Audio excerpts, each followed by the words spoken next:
I just got finished watching the last day of the USATF National Championship, and it did not disappoint. We saw so many great performances, but before we even get to the performances, the biggest performance, like, did y'all see what happened with Noah Lyles and freaking Kenny Benerick?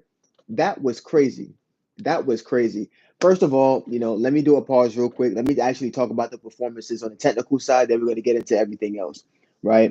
So I told you guys in the 200 what my predictions were. My prediction was that Noah Lyles was going to come through and probably win. He was only going to run one round of the 100-meter dash. We know his speed endurance is in a great point. He started off with the 400-meter dash. And, like, again, he's a beast with it, right? He started off with the 400-meter dash early in the season. Even though he doesn't have his speed, he has shown in the past that he doesn't need to be a 9.8, 9.6, 9.7 guy to go 19.3. His speed endurance is on point, and he showed that today. He ran 10.07, 2-3 days ago, and came back and went 19.6. That's crazy. That's crazy. Yeah, that's what I'm saying, man. Like, it's crazy. So, with that being said, as he gets faster with this new speed base, he's gonna have the gears to be able to run, the same similar times or faster than Taboho, right? I knew that those last 20, 30 meters, he was gonna, Kenny Benerick, again, 19.7, 19.6, but race for race, I think Noah Lyles is on point with that. I think as he continues to get down to like the 9.8s, we're gonna be looking for like 19.3 territory. I think he's gonna have a hell of a year. And if you look back at my first video live that I put out, in terms of the preseason situations that's probably going to be happening in my predictions, I think Noah Lyles is going to mess around and break the world record. If anyone's in the 9.4 territory, like Taboho and then Kenny Benerick, if he gets mad enough, he's going to run 19.4. And if it takes 19.3 to win, I think he's going to run that 19.3. That is what it is. That's my prediction. And today kind of proved it. 10.07 and you still run 19.6. That's crazy. That's crazy amount of speed endurance. Number two, everyone thinks that track and field is just physical. It's also psychological, right? You have the likes of Noah Lyles and Kenny Benerick, and I was just outlining this for somebody. Kenny Benerick has really only beat Noah Lyles on 2 occasions. Granted, it's been in the most important occasions, but it was 2021 when he won got second in the world record. He got second in the Olympic Games and got silver. And also in 2024 he got silver as well. So in both of those two situations, Noah Lyles, that's the only time that Noah Lyles has lost a race to Kenny Benerick. So it's kind of wild. Let me see what you say. You said, do you think if Noah Lyles ran 100-meter semis and finals, PB would have recorded 9.8 low? No, I don't think he's in shape to go anywhere towards 9.8 at all. I think he's in good shape to go maybe 9.9 at the fastest, but I don't think his priority was to get in any kind of 100-meter shape. He probably has not done the technical work in practice to be able to run 9.8 like he did the years previous. I think low key, even though he's the world champion and he's the Olympic champion in the 100-meter dash, he's really just a really good 200-meter runner that has he's very technical and he's very psychologically strong. And that's why in each race that he runs, they're not super fast. Like, he ran 9.79, I think, last year against guys who went 9.7 mid and won. He's the kind of guy, like, if it's going to be a slow race, he's going to win. If it's going to be a fast race, he can psychologically execute better than everybody else to milliseconds. He showed that last year when he beat Keishane Thompson. So I don't think his goal was to come out and run the semis and the finals. I think even if he did, I don't think he would have PR'd. I don't think he puts himself in situations in which there was nothing to win from that situation. If I know I haven't been doing speed work, why would I run a 100-meter dash? I think that he's coming from long to short this time because of his injury. Like I said, he ran the 400-meter dash. I think in previous years he has done his endurance work, but they prioritized that 60 so much. And because he has years of endurance work, it made such a pronounced effect. I think last year is when they kind of messed up and he didn't get the endurance work that he needed. He ran a 4x4, but he split like a 47. You can't do that against Taboho, who's been running 44 lows. So I think that was the big mistake maybe they made last year, aside from having COVID or whatever the case is. But yeah, I think he psychologically just has an edge on Kenny Benerick. Kenny Benerick may have a focus of beating Noah Lyles instead of winning. We saw that very same thing happen, I think, with Trey Cunningham. Everyone, including myself, expected Trey Cunningham or Cordell Tench to win the 110-meter hurdles. And guess what? I got won by a guy in lane one who's the NCAA champion and went pro at 19, right?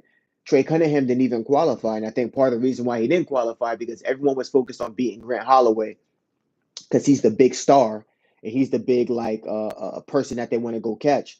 Where they should have been focusing on winning the race and having the best execution that you can have. I think no one knows that as long as he stays in Kenny's head, he has a consistent roadway to qualify to any world championship up until 2028. Kenny Bednarek may be more talented in certain aspects, but they're really the same athlete. They both into anime. They both can come off as corny at times. They both can be considered awkward at times, and they're both very supremely talented.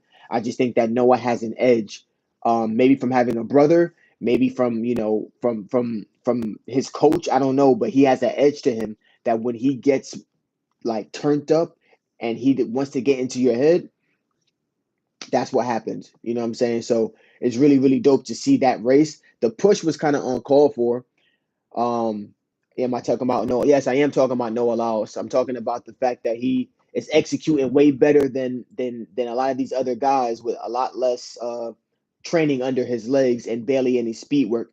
I made a prediction earlier in the year that he's probably going to break the world record this year because he showed that he doesn't need to be in 9.8 shape to run 19.3. Um, he did the same thing to Arian Knighton. Arian Knighton, they didn't even mention Arian Knighton's name this year. You know, he was the up and coming Usain Bolt, and Noah Lyles. You know, I'm sure there's been stuff going on in the background, but Noah Lyles has been getting them. Man, Tyreek Hill, he's cool, but nah, I don't think that race is even gonna happen. I think Noah Lyles has grander designs than that. But but yeah, I definitely think that Kenny Bednarek, like I said, he's still a force to be reckoned with. I wouldn't sleep with him, but I think when you talk about psychological warfare, nah, I think he's gonna be the one to get it. Um, but that push was uncalled for, though. I don't think anybody was gonna fight. I don't think it's that kind of time, but it has to be something personal.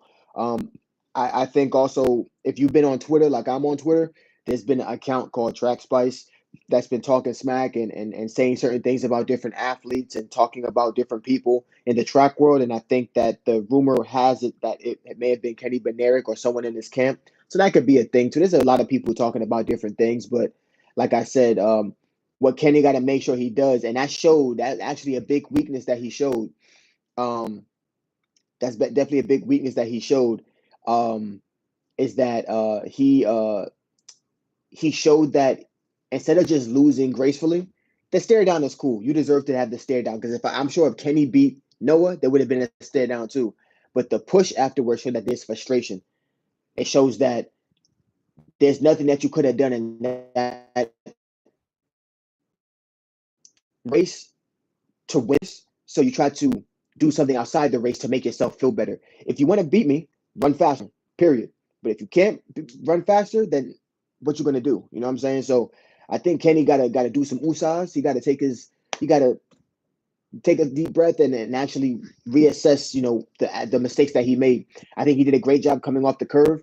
I think he had a good rhythm, but I think that he just maybe expected maybe in the last 50 meters for Noah to come up. You have to maintain your turnover. You have to relax. I think instead of he didn't run it strategically, he kind of just ran it from the gun and ran it full speed. And it's just like, dude, if you know Noah Lyles is in the race, you know you have a faster 100 than him. You know you have a 44 second 400 in your legs from college. Like, figure out ways to be more strategic. I mean, he literally the day before he literally said he just has to make sure he stays relaxed and not tighten up. And then what did he do? The opposite. You can't make this stuff up. So I think he just has to, speak to his coach, figure out what happened, reassess, and don't race Noah. Don't try to race Noah into the world championship, and really like get those times down. He said that he was rusty because of an injury. Again, you can't say that. You were doing Grand Slam. You've been running 9.7 since April. You've been running 19.7 since April. You can't say that you're out of shape, even if you had a little bit of an injury. You can't say that. This is no allows like his second 200, his third 200. He ran the second 200 of the day. Like, you can't say that. You can't say that you don't you like he's in better shape or he had less rounds. You know what I'm saying? Like, you can't say that. Understandably, he ran two less rounds than you in the 100, but it's literally his second race, his third race of the season. Like, we can't say that. So, with all that being said, like I said, it was a really great USA meet. Um, we saw the women, the women, they killed it. They actually the women lit up the 200-meter dash. We saw Gabby Thomas barely made it on the skin of her teeth, man. Melissa Jefferson did a great job. She set the race up. She pushed out. I mean, was very dominant off of the curve and just maintained that turnover. 21.85, I think, is her PR. I mean, I don't know what's going on with Gabby. I heard she had like an Achilles injury or something like that. It's actually very, very suspect that that happened. You say you want to follow me on Twitter? Let me see. I don't even know my Twitter. Let me see what my Twitter's name is, man. I don't even use it for real. It's actually my personal Twitter. I had to figure out how to get how to let me see. Let's see. Let me see. My Twitter is what's my Twitter?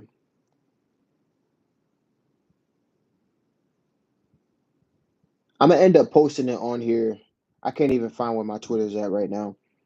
Um, or was it on TikTok? I saw it on something. I got you. I'm gonna end up posting it on here. What my Twitter thing is, later on for you. I got you. But because it's not showing up on my phone for some reason. Um, but yeah, like Melissa Jefferson did a great job. I don't know what happened with Gabby Thomas. Ironically, she said she had Achilles injury. Tia Jones is also in her camp. She had an Achilles tear, so I don't know what they're doing for both of them to have Achilles issues. It's very weird. Um, I was thinking maybe they were doing some kind of plyos. Sometimes when you do like the rebounding hops or something, I don't know. I'm not in their training camp, so I don't know. But I think it's very suspect for her to have Achilles issues. And then Tia Jones had Achilles issues at Prefontaine, in which she popped her Achilles tendon. Um, and to be honest, everyone out of that group didn't look the best. Tamara Clark didn't do well. She did well in the 100, kind of sort of, but then did her 200 is her predominant event, and she didn't do well. So I don't know what's going on with that. Um, Let me see, Steve. See, he said, "Imagine Noah pushed Seville after Seville stared at him." Exactly, like that's people could say a lot of things about Noah, but he has a lot of emotional control, right? Seville did this to him this year. Beat him in the I think it was the London 100-meter dash. I mean, he went 9.8 on his head, and Noah just like, yo, chalk it up to the game. Yo, good run. I'm gonna have the last laugh. You said that in your head. You get beat, you learn. You don't get emotional. You like it's almost like Kenny wants it so bad, and I think he's satisfied more with beating Noah than winning the world championship or winning the Olympic, championship. It's like we can't forget like Taboho won the Olympic Games. You got silver, Noah got bronze, but you satisfied, or maybe inside you're satisfied with beating Noah because Noah has this personality or Noah's talk shit or whatever the case is. It's like you gotta lock in, and it's easier said than done. You know what I'm saying? Like when who knows what Noah's saying in the background? Who knows? Like, but Noah's job, just like anybody's job, is to get you off your game. If you're a beast when you're on point and you're focused, nobody can mess with you. My job is to get you off of your game. It's almost like street basketball. You playing street basketball, you dribbling, doing your thing, and if somebody says something crazy to you, that's gonna make your shot not go in. Guess what? I'm gonna say that. I'm gonna talk smack to you. I don't like it. You know what I'm saying? Like when I ran track, when I ran track back in the day, man, like when people talk smack, what am I? Well, okay, you talk smack. Is that gonna make you run faster? No. You know what I'm saying? Like it's not gonna make you run faster. So I don't know. Kenny just got to stay on point. But like I said, my prediction, even for the 200-meter women, I had Melissa Jefferson, I had Gabby Thomas, I had Gabby Thomas winning, just because I was like, she's probably gonna run one round of the 100, but it's tricky because the 100 usually taxes her legs a lot. What's weird about Gabby is that technically she's not very technically sound, man.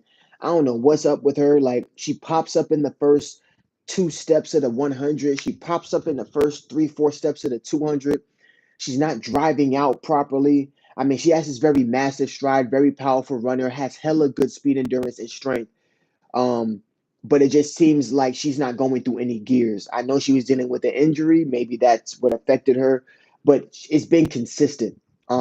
It's been consistent. The 22-2 showed that. Does she have an ability to go 21-6? Yeah, she's a beast with it, but technically she's not very technically sound. I think she's another one where she may be. I think she's more of a really good. She's almost like an Allison Felix in that transition of. She's a faster Allison Felix when Allison Felix started to make that transition from the 2 to the 4. I think that's Gabby Thomas. Gabby Thomas ran a 49-2 to open up, in Kingston, I believe, or was it Kingston or Miramar? I'm not sure. It was one of those things, but at Grand Slam she went 49 and almost, and I think, did she beat Paulino? I believe I think she maybe beat Paulino in the 400. She beat one of them, not Sawa Nasser or Paulino. So people got to make sure, like, are you running the proper event?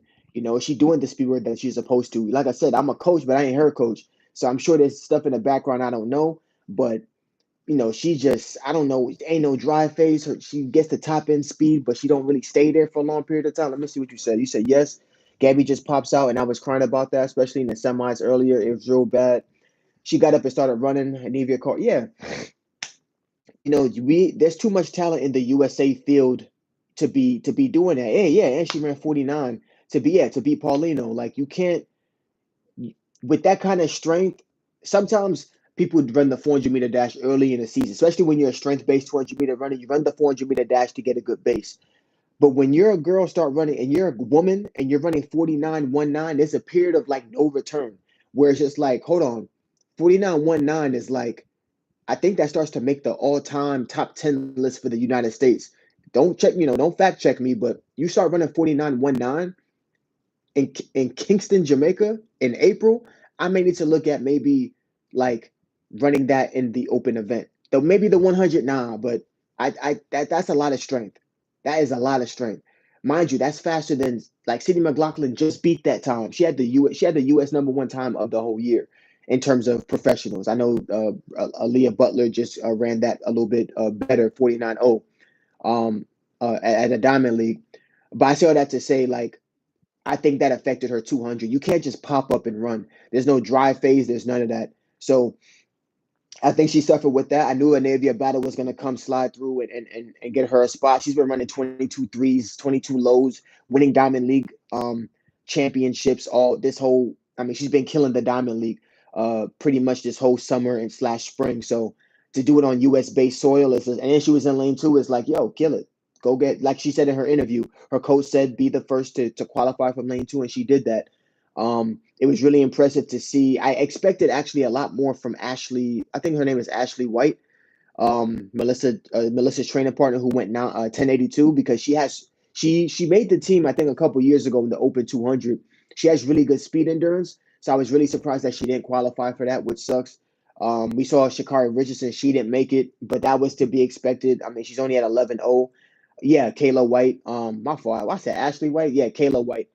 Um, Kayla White, she's a beast with it too, but I expected that because she went 22-0 in the past with like a 10-9, 11 flat. She has really good speed endurance, but now she went 10-8. I expected her to be a little bit more competitive in her 200, but it's a rebuilding year for her, so maybe she just lacks some of the strength to be able to do that. So it sucks. It sucks, that when you have that much talent, not everyone's gonna make it. Like Brittany Brown, he's another example. If she would just dip, she could have qualified and beat Gabby, but she's leaning back. I don't understand that. I don't understand that. She literally could have leaned forward and she would have knocked Gabby out of there, but she leaned back. I don't understand. The line's right there. I'm not sure if it's like you run so fast and your body kind of rigs up and you can't lean forward, but it's just like, damn, like fall, like lean. That was yours. That was yours. Gabby did not come with the intensity to be able to run 21 today. Take advantage of that, because you don't get many of those opportunities. I think this is like one of her first years that she did not go 21 at at at this stadium. So I don't get it. You said Brittany should win the Diamond League final. I mean, she could, along with the Navia Battle, if she didn't win. I think a Navia Battle, if she didn't get that top 3 spot, she's someone that definitely could have snuck in there and really got there. Mackenzie Long was another one. Um, Mackenzie Long is another one who I thought could have slid in there, but and it's tough, man. When you got that level of talent in the United States, it's tough. But like I said, you got to catch Gabby Thomas when she's slipping, when she's not running her best, she's not executing. You can't leave it up to. You got to dip. You got to dip. Um, so that's pretty interesting, like I said. But that Noah Kenny Benerick stuff is wild. Is wild. One thing I will also say is that we saw a whole lot of performances that were just out of this world. We saw Dalila Muhammad run 52 seconds, 52.6 to beat Anna Cockrell.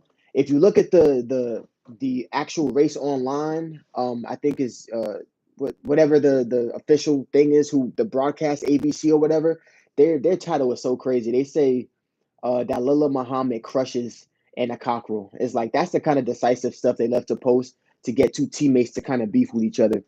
But there was a really dope race from her. Anna Cockrell did really well. They both ran 52. It's going to take a lot more than that to get to Femke because Femke looks like she's starting to get her footing into 51 territory. By the way, she also went 22.8.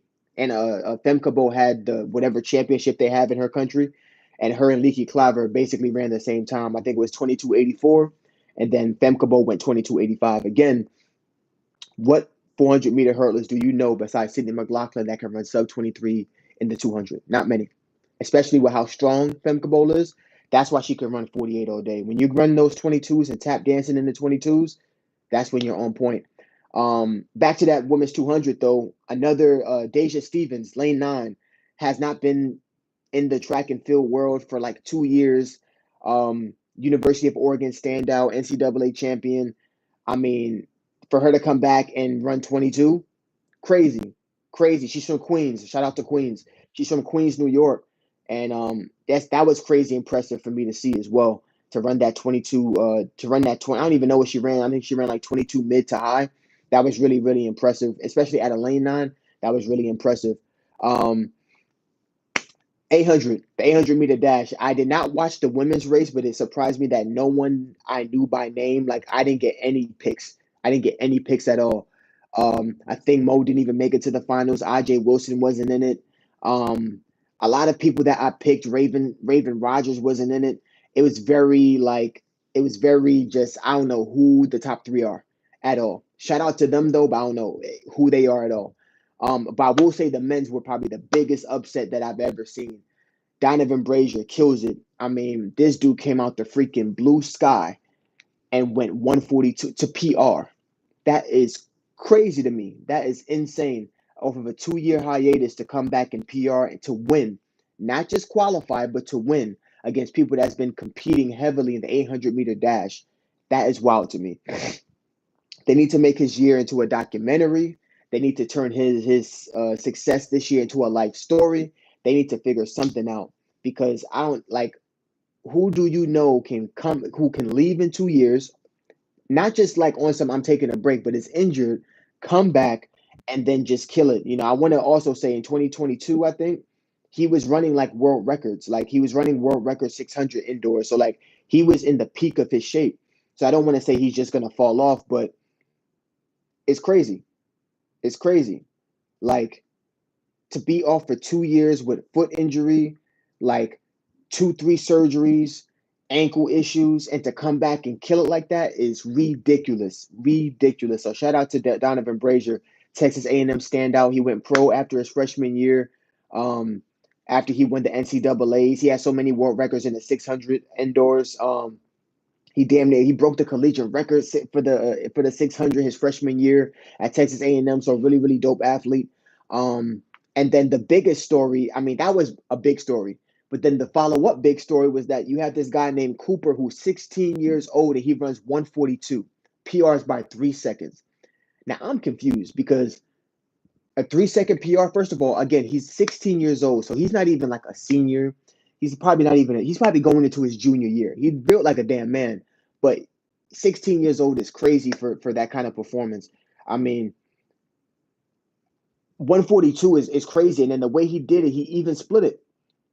He was nowhere near the leaders in the first 400. He probably slid through in like 51, maybe 52, and then looked like he just came out the blue in the last 120 meters and kicked down Brandon Miller, who just broke the 4 minute barrier in the mile and ran 3:35 in the 1500. He kicked down Josh Hoey, who has a 1:42, I believe, PR indoors or something like that, who's been running phenomenal times all year. He kicks down so many other athletes who were like ahead of him to not just get third, but to get second place and almost kick down Donovan Brazier. That is insane. I've never seen anything like that. They kind of skated over it in the interviews. They need to give that man like an ESPN, like, how the hell did you do that? Because I know Cooper, he's someone that I think he was running 147 at the top of the year, but to get like PR by 3 seconds is crazy. I'm like, yo, is this bicarb? Everyone's taking bicarb now.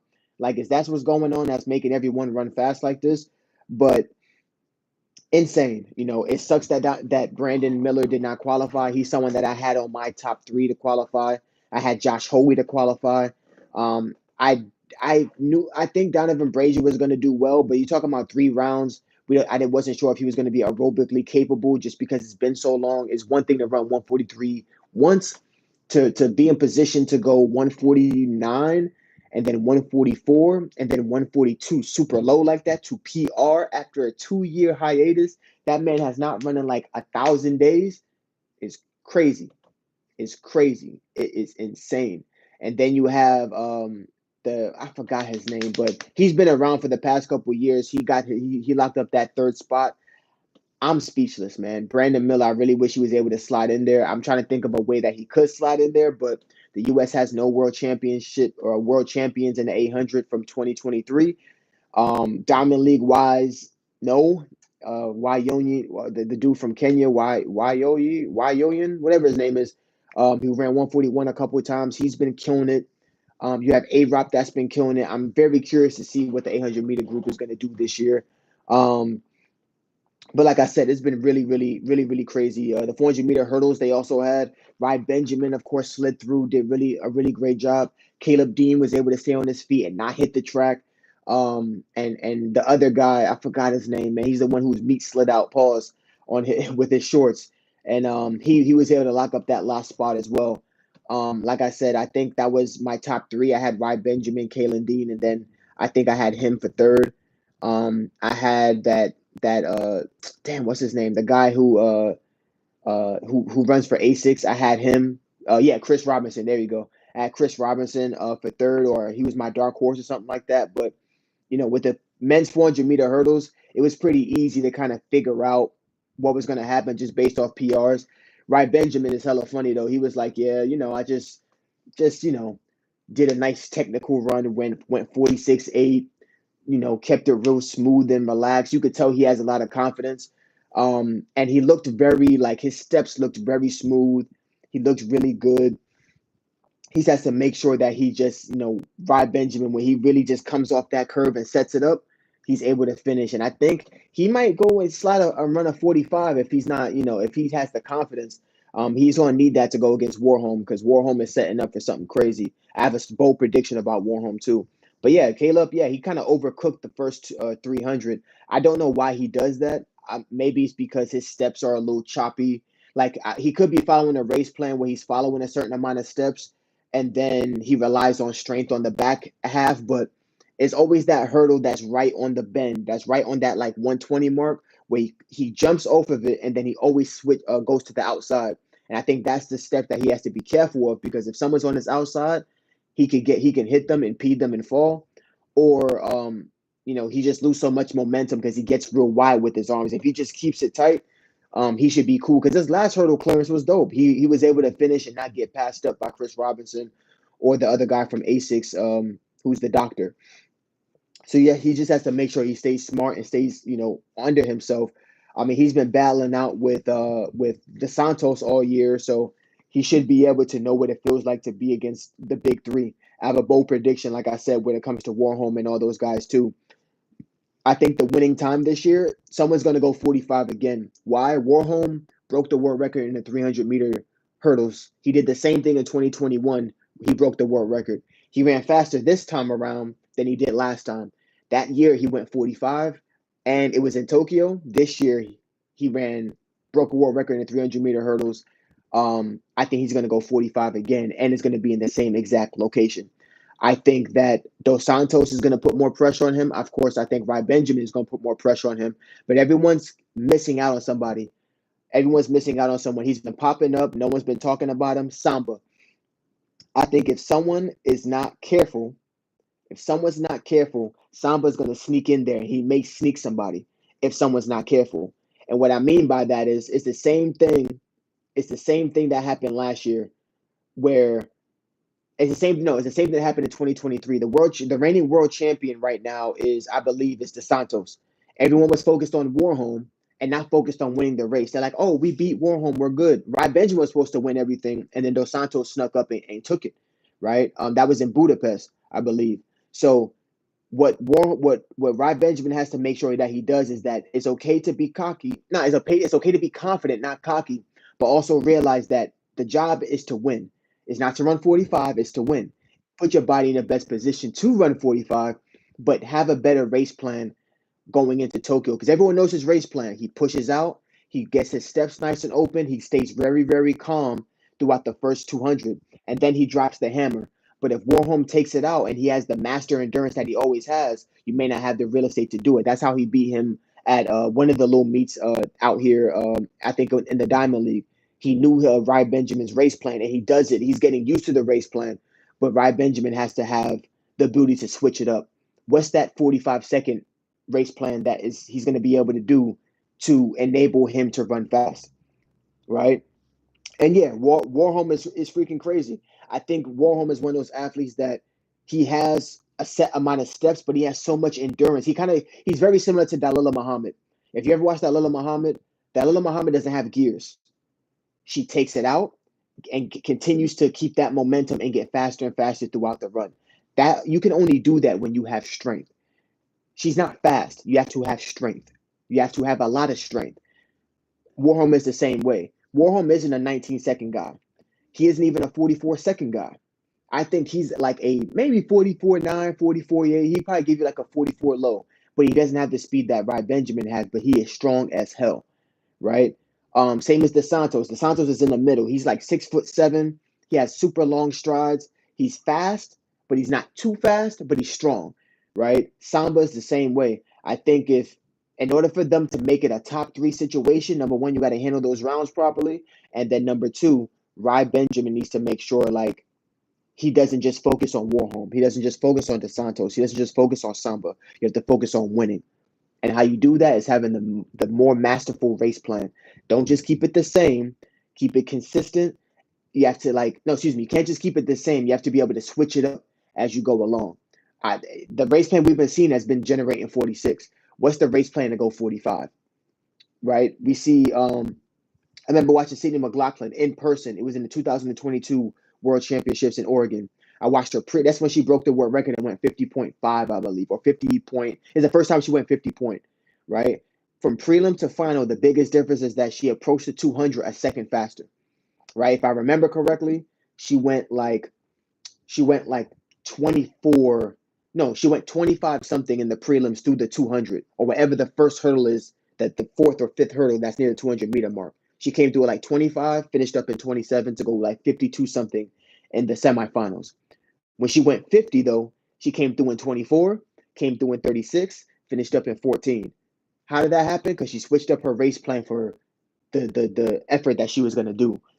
For Rai Benjamin, he's been coming through consistently at like 22, something around there. He's very conservative in the first 200. What is he gonna have to do to generate the kind of speed and momentum to be able to run 45, right? Because I have no worries that he can run it really hard through 350. But those last 50 meters, what are you going to be able to do when Warholm's on your ass and he's hungry, and he's going to close you in emphatic fashion, right? So let me see. You said those are regular 400-meter numbers in college. I don't know. I don't know. We're talking about pros, 45 seconds, maybe in the open 400, right? In the open 400 for sure.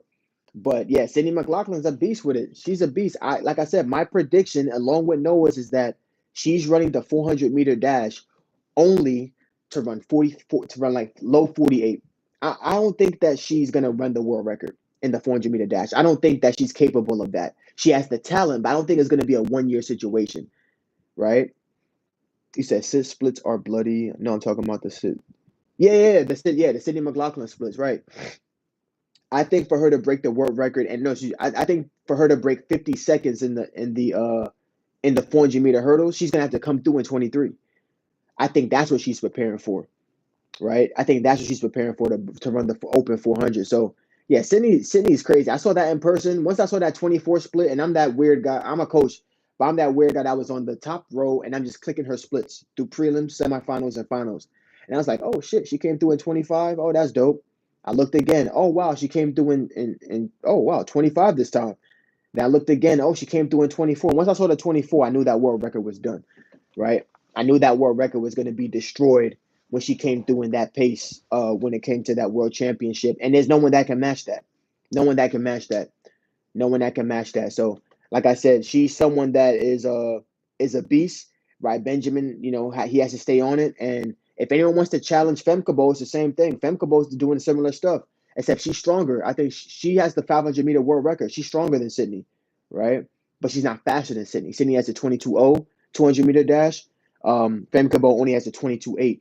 So Femke comes a little bit more conservative, but she'll come through at the end. She's one of the few people I see in the 400-meter hurdles that actually kicks after she crosses the last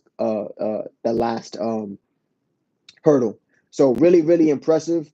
How long do I think it will last? Man, a generation, man. It's gonna be Usain Bolt numbers. Usain Bolt still his 100-meter dash still hasn't been surpassed. There's no one with that unique combination of speed and endurance. Um, she's just strong. She's strong. She has a good rhythm. She has enough speed where she can hold that for a long period of time. She has enough endurance where she can hold that for such a long period. Like we've seen athletes like that, but I don't think we've seen athletes like that have been nurtured. I've seen athletes that girls and guys that have had the ability to damn near do the decathlon, but I don't think they have the background what she has where they can be identified at such an early age. You know what I'm saying? Like I know guys that can run a 10-2 in the 100 and they can also run a 152 in the 800, but they may not have the financial background that she had. I just had a conversation about this with one of my homies that like track and field is about family support. You could be super talented, but if you don't have the family support and the family structure and the coaches to see you and train you and upbring you and put you in good situations, you ain't gonna do good. You're not going to do well at all. And I think she's one of those rare ones that she had the unique ability to have the talent. She had the family support. She had the financial support. She had the high school structure. She had the college structure. I'm sure her life wasn't easy by any means, but she had the strength to be cultivated to be able to do that.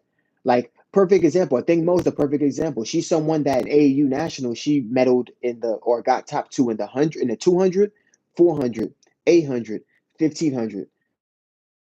Right?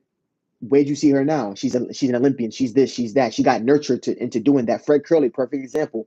100, 200, 400. From what we noticed, he didn't have the necessarily maybe the family structure to be able to do it, but he grinded his way to these positions of being a medalist in the 100, medalist in the 400. He's still missing that 200, but he's someone that had that.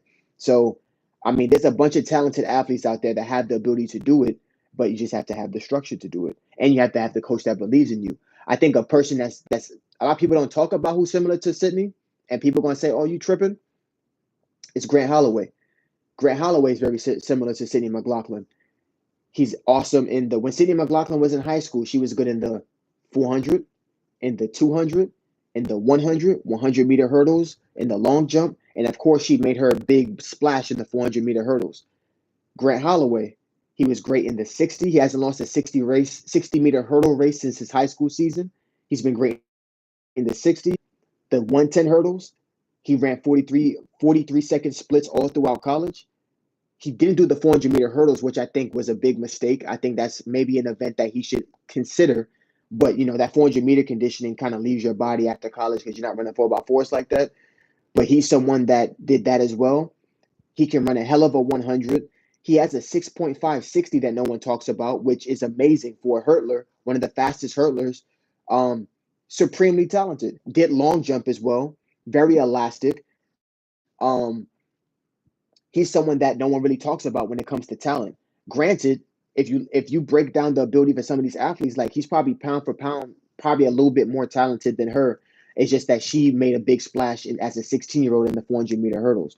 So again, when you talk about these talented athletes who are in technical events and can beat you in the raw up sprints, bro, there's a bunch of athletes out there like that.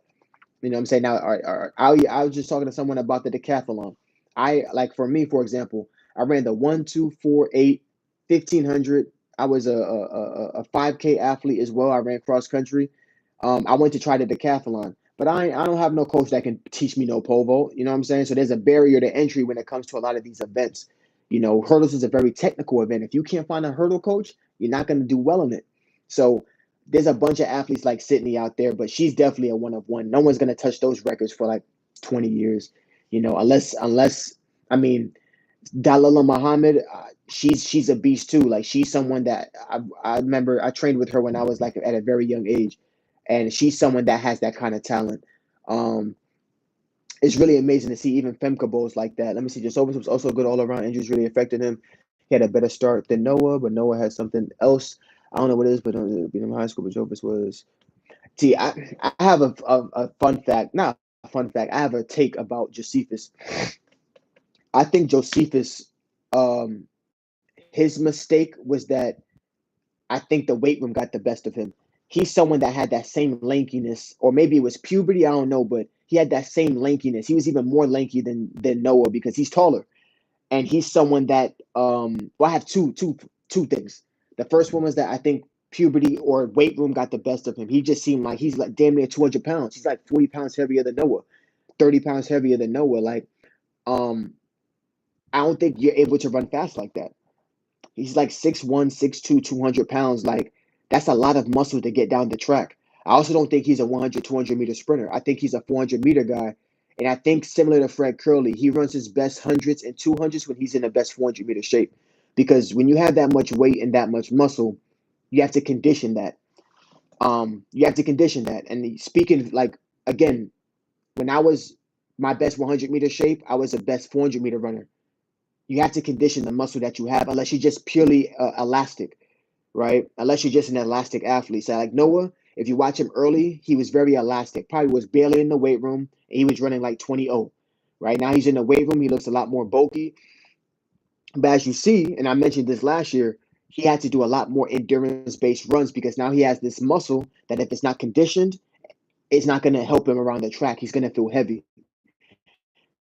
because although the extra muscle gives you power, in order for it to continue to give you power, it has to be efficient. It has to be powerful muscle, but it has to be efficient muscle to be able to carry you through your entire run. So every time I see Josephus run, yeah, he has a hell of a start, very powerful, but like you don't see any frequency from him because his muscle. I don't think his muscles are conditioned for like that kind of raw, explosive power that is needed for him to get back to the 10 O's, to get back to the 19.8s. I think that when he was in high school, he was running a hell of 400s. He was like the 400 GOAT. He was a lot better in the 400 than Noah was. He was one of the best in the country, which is why he went pro right out of high school along with Noah. It wasn't just like, oh, you know, he's the sucky brother. Like, hell no, he was a 45 like low. He was one of the guys who was supposed to be the next one up. But, you know, he just has to it's just gonna take time for him to get his body to be conditioned for it. And Noah's starting to see that too. He's in a weight room now. He's seeing that he needs to build up his muscles and all these things like that. And he's seeing like, damn, I need to make sure I do more endurance work. You know, and Josephus, yeah, he was hella good. And if you put him in the 400 right now, he'll probably give you a 47. So if you run a 47 in the 400, how the hell you think you're gonna make it around in the 200 in 19.8, 19.9? It don't work like that. Your body's different. You got to get into condition. How are you in worse condition now than you were in high school? Think about that. In high school, you were 6 foot, probably 150 pounds soaking wet. Yeah, I was saying that if you put Josephus on the track now, he'll probably give you a 47-second 400-meter dash. I don't know, but I'm saying like I doubt he's in 45-second shape. No, I'm saying 47 seconds. I'm saying if you put Josephus on the track now, he'll probably give you a 47-second 400-meter dash. And you can tell because in his 200, he was running like 21 something at the beginning of the year. Like, no, sir, no. He needs the conditioning, and I think he's so big that he doesn't have his body doesn't have the conditioning needed for him to run these 19.8s and 19.9s and 20 points and 20.1s or 19.5. Again, we saw Noah Lyles run 45 seconds this year, which is why it's so easy for him to run a 19.6 off of a 10-second flat. That's why he keeps on, like, Josephus has been going backwards since he hasn't had that conditioning. I mean, I didn't see him in no four. Josephus used to run 4x4s with Noah when he was with that Lance Brahman camp with Adidas. When's the last 4x4 you seen him in? I haven't seen him in no 4x4s. You got to make sure that your body's on point. You have to make sure, like, you have to train to your specificity. Josephus Lyles isn't a pure 100-meter sprinter. You can see it. He relies on his speed endurance, the same as Noah. So it's like Noah's talent is speed endurance. Josephus Lyles is speed endurance. Josephus is just taller and stronger. But if you're not catering to that, you're not, like, Christian Coleman is a pure sprinter. He's a pure sprinter. Noah Lyles, Josephus, not pure sprinters. You know what I'm saying? They're long sprinters. They have their ability and talent is speed endurance. So you have to train them different, which is why Noah's killing the game right now. But Josephus, if he wants to see, I'm surprised they don't put him back in the 400. I don't know why he's chasing the 100, 200. He's training with Bryce Dedman. I'm surprised he isn't training in the 400-meter dash with Bryce Dedman. I guarantee if you start training for the 400-meter dash, you'll see something happen to his 200. You'll see something happen to his 100. I guarantee it. I bet money. I bet any kind of money on that because it will recondition his body. He'll lose some weight. He'll probably get down to like the 180s, and then you'll see him tear up the track. Fred Curley's a perfect example. Fred Curley's like 6'4", 6'3", 200 and something pounds on a light day. He's probably really like 220. The reason why he's able to run 9.7 the year he went 9.7 in 2021 or 2022? Was because he had that 400-meter conditioning from all those years of 400-meter dash. And then people saw, like, yo, once he makes it past 60, he doesn't slow down. Matter of fact, he actually speeds up and he can hold that turnover for such a long period of time. When Fred Curley started training as a 100-meter sprinter, all that went out the drain. His time went back up to 9.9s and 10 flats. This year, he managed to run an open a 400 and he went 44 and some change. Cool, he's in good shape again. And then he ran 9.9. But, because of all the stuff he's been dealing with this year, he hasn't been able to get to that. Right, 2022 Curley was crazy. Why? He was scary. He came off of running 43 and I think, what year was that? 2021. Yeah, he ended up running like 43 and some change, 43.7 to beat Michael Norman. And then he's off of some speed work too. Crazy. You don't want to mess with Fred Curley when he has the endurance under him and he's 6'4", 6'3", 200-pound powerful dude. Hell no. Hell no. When he stands up, it's a wrap. And he's mentally that Noah Lyles stuff doesn't affect him. He's someone I want to see go head to head with Noah Lyles when they're both in their best shape. I think Fred Curley is super distracted with just making money and stuff outside of track. Granted, the professional scene is kind of crazy, but I mean, when you making millions, supposedly, I don't know his bank account or whatever, but when it seems like he always has moves going and he's making that money, hey, I ain't mad at him. I ain't mad at him. He put a lot into the sport. He's been killing it since 2017. He's 8 years in. He deserves a break a little bit he has a lot of stuff he seems like he's dealing with outside of track and field. So it is what it is, you know what I'm saying? But yeah, guys, I think I'm gonna leave it here, guys. I want to thank you guys for watching. This is D Brown with Track Headz. If you have any comments, if you haven't subscribed yet, go ahead and subscribe. I'm getting a little bit used to this live situation, dropping some game, talking about some good old track and field. Again, crazy stuff with Noah Lyles and Kenny Bednarek. Hopefully they can figure that out. He said hit my line. I don't know what that means, or if they know what that means. But they live in the same state. You can't duck them forever. Only thing I know this. I don't know a lot of stuff, but I know this. When it comes to that 4x1, they need to put Kenny Bednarek on second leg. They need to put Noah Lyles on fourth leg. They need to put Christian Coleman on first leg. See if you can maybe squeeze Trayvon Brumell in there on first leg, prelim final situation. They need to put Arian Knighton on third leg. Right? They need to make sure they do that. And you'll have probably a world record. Because every time there's beef, they need to put that energy, they need to put it to some use. Who can have the best exchanges? They need to play it up or something. But that's what I want to see. And like I said, I think that Noah Lyles stuff, I think that Noah Lyles stuff, I think he needs to it's probably over some Twitter stuff. Who knows? Somebody's talking smack in the background. Ain't no telling what it's about.